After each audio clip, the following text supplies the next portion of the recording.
Assalamualaikum warahmatullahi wabarakatuh. Waalaikumsalam warahmatullahi wabarakatuh. Selamat siang Bapak Komarudin. Selamat siang. Selamat siang Ibu Ismu.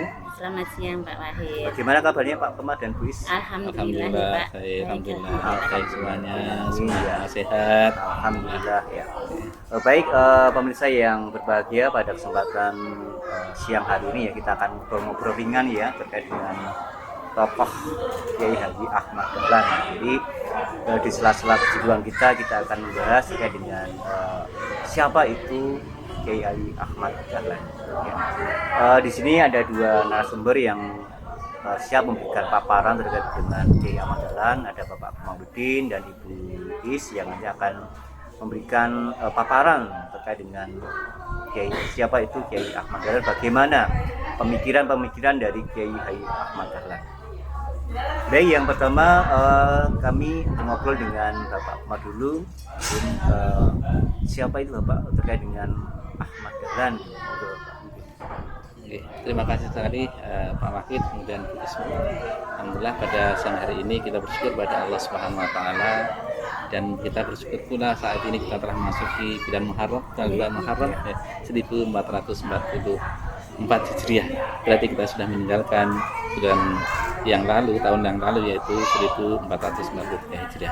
Baik, pada siang hari ini mungkin kita akan berbincang tentang siapakah beliau, Kiai Haji Ahmad Dahlan.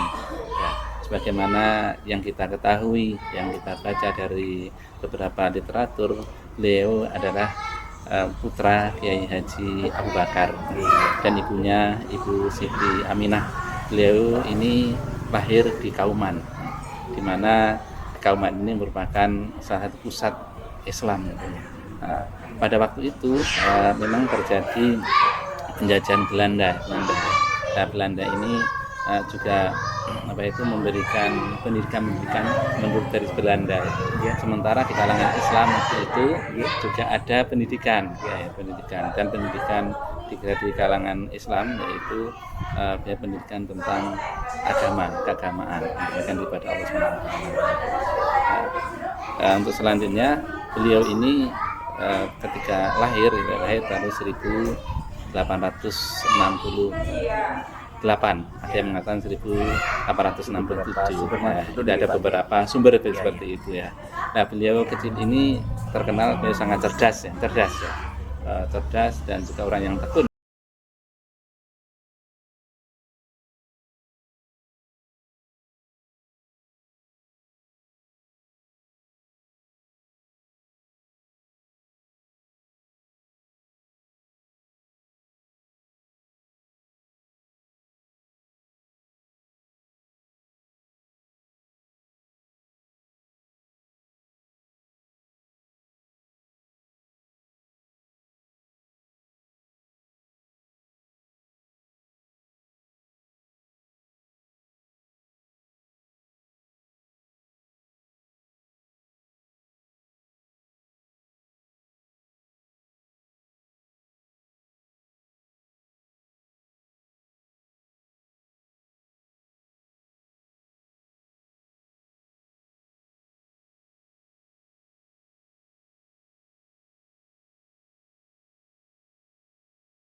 orang haji zaman dulu itu sangat disegani oleh para penjajah. Betul. Karena ternyata di sana tidak hanya sekedar haji, tapi di sana itu belajar dan berinteraksi Menuntut dengan ilmu. menuntut ilmu Betul. dan berinteraksi dengan beberapa kalangan baik dari beberapa negara.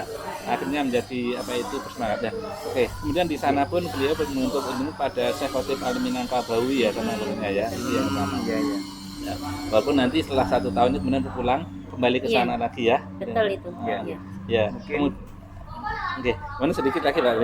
Kemudian di sana ketika belajar dengan Syekh Qasim Al-Minangkabawi, ternyata beliau bersama juga Kiai Haji Nawawi Al-Bantani ya, Iya, bertemu betul, Nawawi, kemudian Kiai Fakih Al-Masumambang, yang beliau Kiai Fakih ini mendirikan Pondok Pesantren Masumambang. Yang Pondok Pesantren ini ya seangkatannya dengan Pondok Pesantren Teguren lah, waktunya begitu ya. Kemudian beliau pulang ya, setelah pulang kemudian mulai mengembangkan di Yogyakarta menjadi guru ya. Iya. Mungkin ya begitu. Saya kira gitu Pak. Di jadi Kauman ya Pak. Kauman gitu. secara apa? Secara geografi dan bagaimana latar belakang Ahmad atau disampaikan Pak Kemal gitu. Mungkin Bu Is mungkin mau menambahkan bagaimana sih mungkin pemikiran atau gagasan dari Kiai Haji Ahmad Dahlan, mungkin Bu Is mungkin bisa Oh, iya, Pak. udah menggali ya mungkin Betul, sedikit betul. Iya. bagaimana pemikiran Kiai Haji Ahmad Dahlan. Betul. Sedikit menambah tadi tentang Oke. biografinya, mungkin Ya. kaitannya dengan pendidikan, Pak. Oh, iya. Tadi yang pertama kan tahun 1890 ke Mekah. Ya, nggih. Ternyata beliau itu tahun 1903 Tiga. itu berangkat ke Mekah lagi membawa putranya. Itu masih usia 6 tahun, sekitaran 6 tahun putranya itu. Sama putranya nggih. Iya, bersama putranya, dan untuk menambah ilmu pengetahuan yang sudah didapat lagi Pak ternyata. Jadi kalau saya lihat itu di biografi Kiai Haji Ahmad Dahlan itu memang beliau itu dari yang disampaikan Pak Kemar tadi cerdas dari kecil, Ya, ya. dan ditambah ketika menuntut ilmu di Mekah, ilmunya itu banyak sekali yang dituntut. Ada ilmu Multi-talent gitu, fikih, gitu, ya, gitu. ilmu falak, Ya. pokoknya banyak sekali. Jadi kategorinya itu ilmuwan yang multi talent kalau menurut ya. saya Pak. Jadi banyak sekali ilmu, bukan hanya ilmu Al-Quran yang dipelajari beliau. Tentang kaitannya dengan pemikiran beliau, nggih. ya, Ya, pemikiran beliau nggih, tentang pendidikan Islam, Nggih. kan itu dikaitkan dengan waktu itu ternyata umat Islam itu kan mengalami ketertinggalan, baik dari segi ekonomi, sosial, politik ya Pak waktu itu, karena memang latar belakangnya kita masih dijajah oleh Belanda. Ya. Lah itu membangkitkan semangat Kiai Haji Ahmad Dahlan itu untuk mengembalikan ilmu itu pada rujukan aslinya, yaitu Al-Quran dan Hadis. Karena selama itu kan istilahnya ada kayak semacam dikotomi ilmu ya Pak. Oh, iya. Jadi ada yang ilmu di pesantren itu hanya mengkhususkan untuk belajar tentang Agama, ilmu agama, ya. kemudian pendidikan sekuler yang dilatar Ya. belakangi oleh Belanda itu Itu ya. mempelajari ilmu-ilmu umum. Jadi berangkat dari situ Kiai Haji Ahmad Dahlan itu ingin mengintegrasikan keduanya. Oh, Jadi tidak ada dualisme, tidak ada dikotomi pendidikan, Dan semuanya dikembalikan dari sumber awalnya yaitu Al-Quran dan Al-Hadis. Sehingga nanti diharapkan dengan pendidikan yang tidak ada dikotomi itu terbentuklah intelektual ulama atau ulama intelektual yang diungkapkan waktu itu Pak. Jadi untuk membentuk intelektual ulama atau ulama yang intelektual itu harus mempelajari kedua ilmu itu secara bersamaan, Tidak hanya satu- ilmu umum dan satu ilmu gitu. agama macam. Mungkin itu secara materinya dikembangkan dari materi yang sudah ada Pak. Jadi hanya ditambah dengan ilmu-ilmu, tidak hanya ilmu secara untuk kebutuhan akhirat saja, tapi di dunia untuk kesuksesan dunia dan dan akhirat. akhirat juga. Macam mungkin itu. Mungkin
Pak. Kalau mungkin ya nyun sewu, kalau di Nahdlatul Ulama itu ada yang namanya Basul Masail. Oh, nah, Kalau di Muhammadiyah sekarang adanya Majelis Tarjih. oh iya, Nah, iya. itu usaha-usaha, salah satu Tarjih, usaha ya. untuk mengembalikan semuanya itu kepada sumber pokoknya, yaitu Quran dan hadis. Oh. Mungkin ngeten ya Pak. Oh. Kalau dilihat dari pendidikan memang relevan sekali Pak dengan keadaan yang sekarang, ya. gitu ya. Karena kita lihat kurikulum Merdeka itu kan hampir sama ya. Ya, Tidak ya, betul. ada dikotomi ilmu. Iya, Jadi iya, istilahnya siswa ataupun peserta didik itu diberikan kebebasan untuk Iya. memilih ya. Jadi mengintegrasikan antara ilmu-ilmu umum dengan ilmu-ilmu agama. Itu sangat selaras sekali Pak. Di era Kemudian sekarang ada ya. ekonomi, itu ada PKU ya Pak. PKU Bukan, Muhammadiyah itu bukan. berkembang sampai sekarang. Pak. PKU juga- itu dalam rumah sakit tuh. Iya, Oh, iya. merupakan Basis hasil ekonomi amal juga, usaha. iya. Amal usaha, begitu ya. Oh, dari Muhammadiyah. Kiai Ahmad Dahlan juga gitu. Iya, jadi memang pesat sekali. Iya. Dan juga mungkin saya kira kalau masalah pendidikan itu tidak lepas juga dengan masalah ekonomi, Betul, begitu ya. iya. Karena apa itu namanya itu biasanya untuk menumbuhkan ekonomi itu juga dari bidang pendidikan, Pendidikan. juga. Iya. Dan apabila mungkin kita melihat bagaimana amal usaha Muhammadiyah Betul. sekarang ya, beberapa ribu sekolah itu ya, Iya. Sudah didirikan. yang didirikan, kemudian beberapa ribu rumah sakit Betul, dari kota dan daerah-daerah, kemudian di sana ada panti asuhan, gitu Iya. ya, panti asuhan itu sebenarnya dari panti asuhan ini kan juga untuk ini ya, mengangkat SDM, ekonomi dan juga SDM yang mungkin dari keluarga yang tidak mampu, Betul, tidak bisa bisa sekolah, maka difasilitasi, ya, Pak. difasilitasi, akhirnya banyak orang yang sukses gitu ya, sehingga maka masalah pendidikan itu tidak segalanya itu ada hubungannya dengan pendidikan, Iya. atau mungkin tarbiyah atau istilahnya ya, Iya. pendidikan ini, karena pendidikan ada yang mengatakan pendidikan bukan segala-galanya. Iya betul, pendidikan bukan segala-galanya, tapi Tetapi, dengan ya, pendidikan bisa lagi. tercapai segala-galanya Ya, gitu ya. kan, Ya, ya, mungkin oke. begitu ya. Ya, mungkin mungkin Bu Is mau menambahkan. Ya, ini ada satu statement ya, yang ucapan disampaikan Kiai oleh Haji Ahmad Ahmad Dahlan. Dahlan, betul.